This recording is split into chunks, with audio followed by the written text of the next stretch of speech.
All right, we'll call to order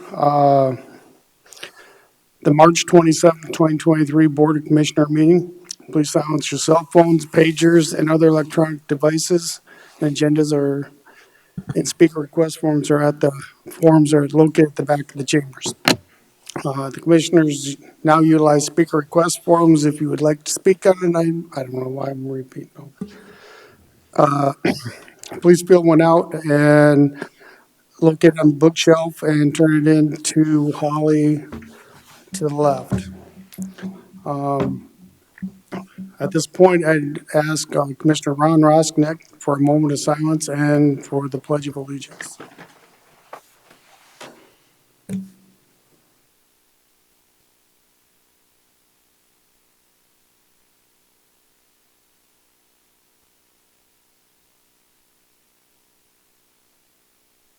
I pledge allegiance to the flag of the United States of America and to the republic for which it stands, one nation, under God, indivisible, with liberty and justice for all. Thank you, Ron. Next on our agenda is review and approval of the agenda. So move. Second. Third. It was moved by Hadcock, seconded by Drews. Is there any comment on that? Seeing none, all in favor indicate by saying aye. Aye. Opposed, motion carries. With that, we have one item on our agenda, and that is number 5, items from the Highway Department.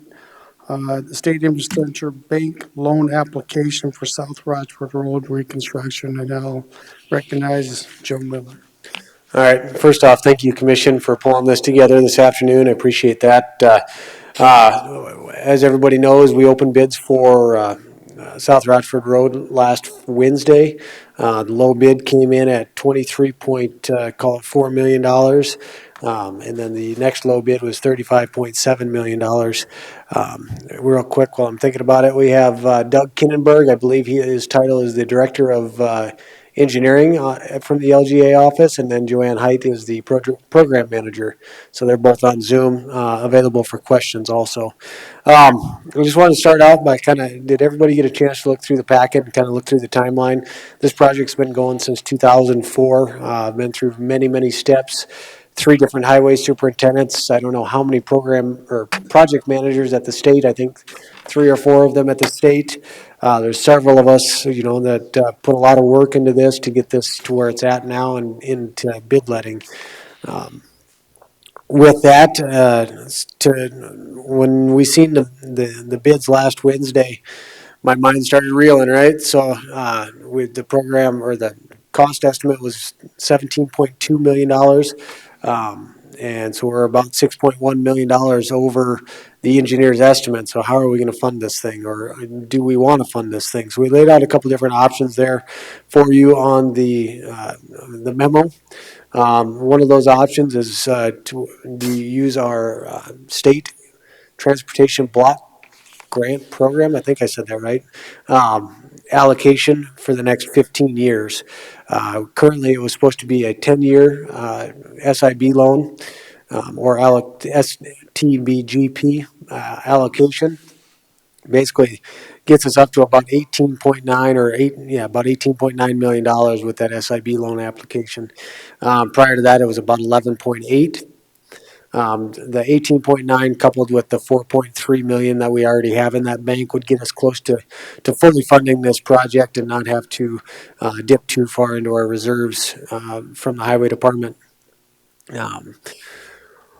With that, there are a lot of different things that are, coming through our minds with $35 million to 23.4. That's a pretty big bid discrepancy between the 2 projects, right? So first questions that we were asking is, are there some bid items or line items that are out there, or what's going on? We asked those questions to the state this morning, and Doug, I don't know if you want to allude a little bit more as to what we can or can't disclose. It sounds like a lot of the information and the questions that we want will be answered at the Thursday meeting for the transportation meeting. So, Doug? Yeah, good afternoon. Doug Kinderberg, the LGA program or office manager, and then Joanne Height, our program manager. Yeah, unfortunately, with our bid laws and confidentiality with regard to some of those items, yeah, unfortunately, we can't share a lot until we have our commission meeting next week. But certainly, as we alluded and shared to Joe, was that there is certainly some concern and some risk associated with the current bid. You know, given the difference between the two bids and what the two contractors that bid on it had seen in some of the different categories, that certainly something to take into consideration, whether the commission elects to award this bid or rejects it and asks for it to be rebid. That's something that kind of coincides with what size of loan that you're looking at taking. But most certainly, I think it would be our recommendation that you do request the loan to cover whatever low bid is accepted, whether it be this one or if it is rebid, or whatever the new one is. That way you don't have to address this again. But again, that's a discussion that you guys as the county need to have and see if you're willing to accept the higher costs that we are seeing to do this project. Thanks, Doug. So my mind's been turning about this since Wednesday and Thursday when I talked to most of you. It's a huge project. We got to keep in mind, I think the state's already spent, $6 million on environmental, I think is the total I heard from the state as far as the environmental stuff that's been spent. We wrote a check for about $2.2 million back to the state when we flip-flopped the funding from South Rochford to Sheridan. So there's about $8 million that's already been spent on this project. We definitely want to see it through to the end, but how do we do that, right? How do we get there? I think we don't necessarily have to make that decision today. The decision today is, do we want to fund it using this mechanism or this avenue of the SIB loan?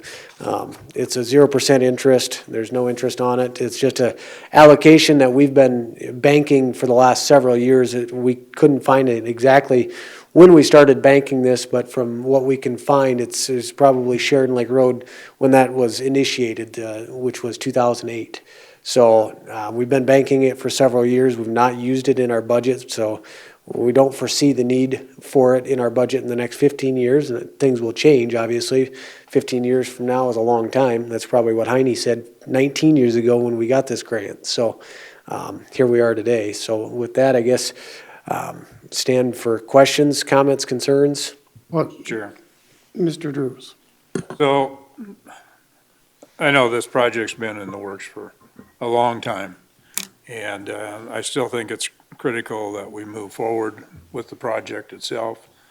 And I don't see any time in the future that this is going to get to be any less, or that we're probably going to get bids in at a lesser cost than we did. In fact, it looks like could possibly go up in the future considerably. So I'm still in full support of this, and I think the suggestion of moving this out from payback on this loan from 10 to 15 years, if the Transportation Commission will go along with that, I think is the route to go. Thank you, Mr. Drews. Ms. Hadcock. So, Superintendent Miller, do we think we should rebid this and we'd get lower bids? Because we have done this before, but with the environment we have, I don't know if that's such a great idea, but. I can't answer that question, and unfortunately, we don't get to make that decision. That decision lies with the Transportation Commission on Thursday, right? We'll get to concur with their decision on Thursday.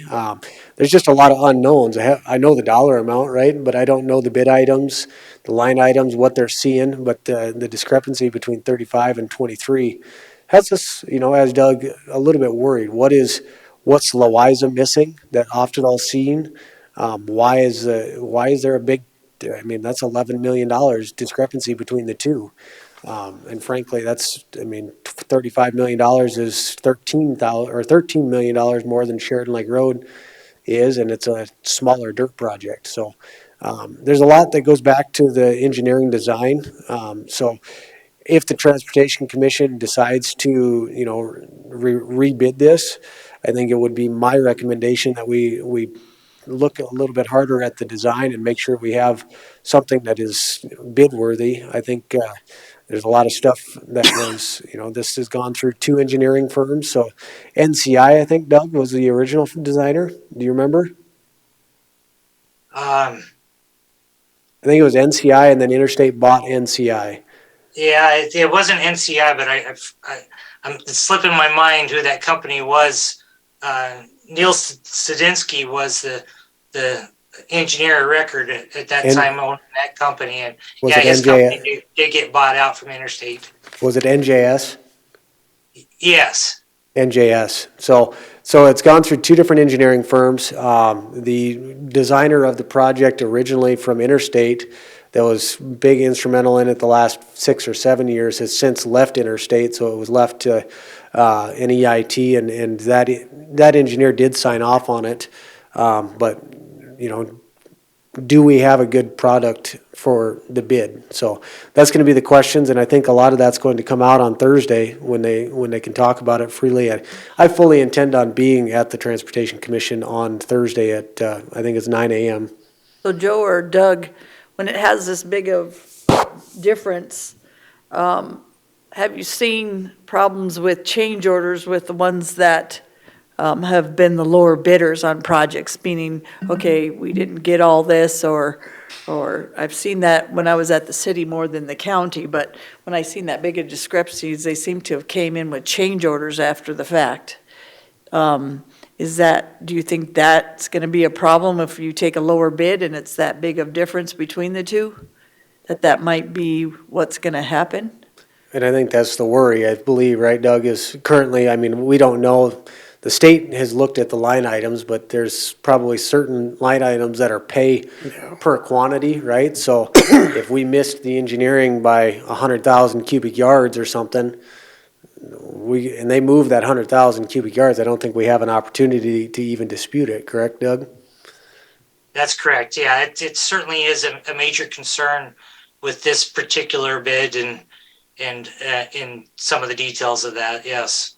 Yeah, I guess that's where I've seen the biggest issues is when we went with the lower bids and the change orders ended up being more than the original bid. So that would be something both of you or the state, whoever has to look at these bids, make sure that, or even ask the companies. Some change orders, you already know, you have 10% or so of change orders no matter what. But when it gets into a lot more than what it should have been in the first place, and like I said, then it becomes more than the original bid, that could be an issue too, because we've had that before, not so much in the county, but a lot of times in the city. And that is the worry. I mean, like I said, is what is Oftedal seeing that Louisa didn't, right? I mean, what are they interpreting in the plans differently than what Oftedal did? And that's the issue, you know, and I asked the question earlier, you know, there was 5 plan holders, 5 prime plan holders on the list, but we only received 2 bids. So we didn't receive a bid from Zanstra, who is local here, who they might have too much work going on just right out their backyard over here with Handy's stuff. But I don't remember who the other 2 were on the plan holders list. And do you Doug? guys, Doug?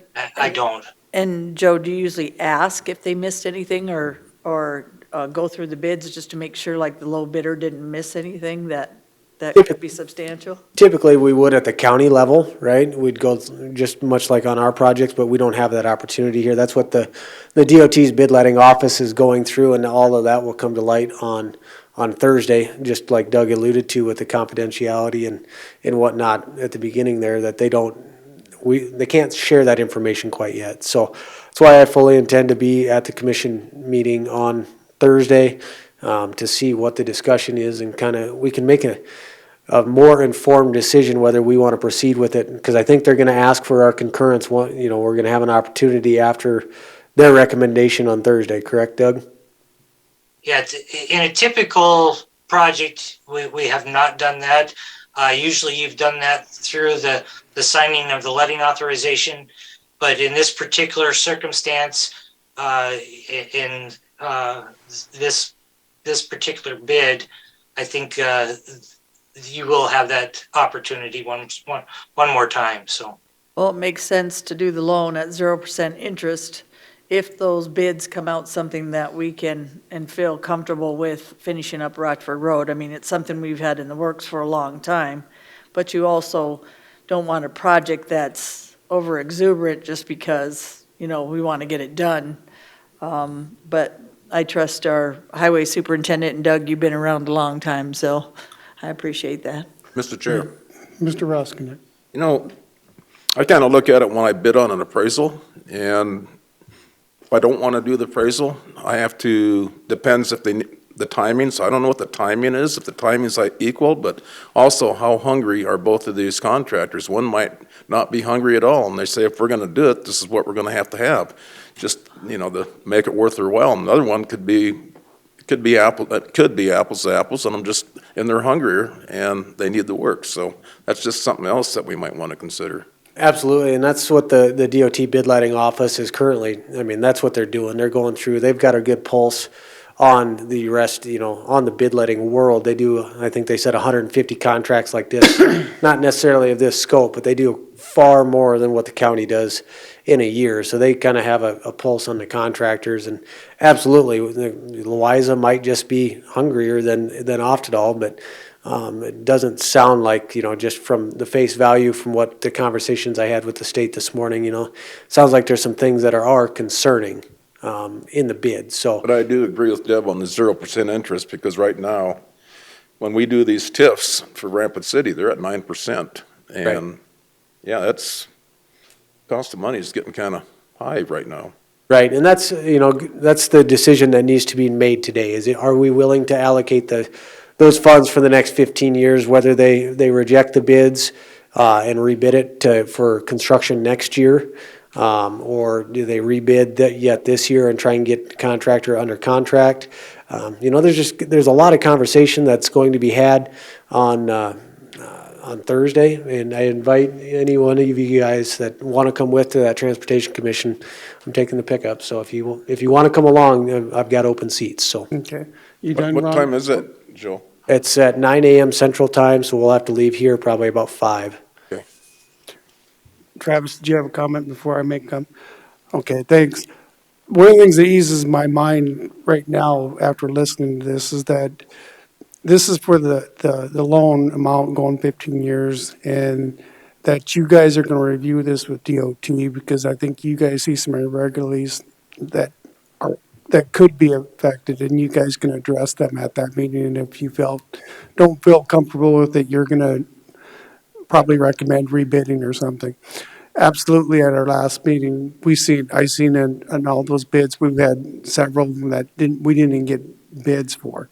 And so that's happening out there, and people are, quite frankly, with the work that's out there, that's the way it's happening. They're bidding it, if you want me, this is what it's gonna be, and maybe that's what it is, but I'm comfortable knowing that Doug and you guys, the Transportation Commission, are gonna review all that stuff and figure out what's going on, because this is something you guys do every day. So, but right now, I think this is for the loan. I think it's the proper way to go.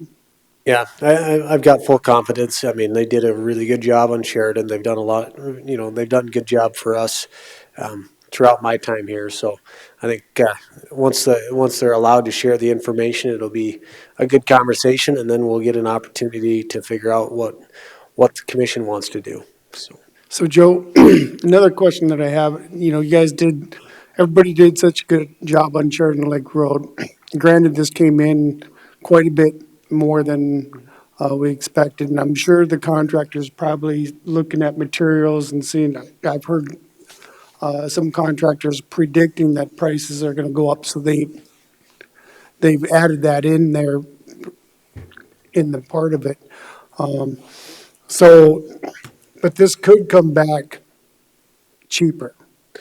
We've had that happen, I think, with Norris Peak and Nemo Road that we bid. What, did we rebid that last year? I don't think that's in Doug's wheelhouse. That was on the safety side of things, but they ended up rejecting the bids and rebidding that, and it did end up coming back, I think, $200,000 or $300,000 cheaper than what the original bid was. But so yeah, I mean, there's an opportunity there. Does it happen very often? No, but there's an opportunity there for that to happen because. Typically once a contractor puts their bid out there, they don't like it. So they're going to either pad it or they're going to go sharpen their pencils to make sure they get it, right? Well, thanks, Joe. Is there any further discussion?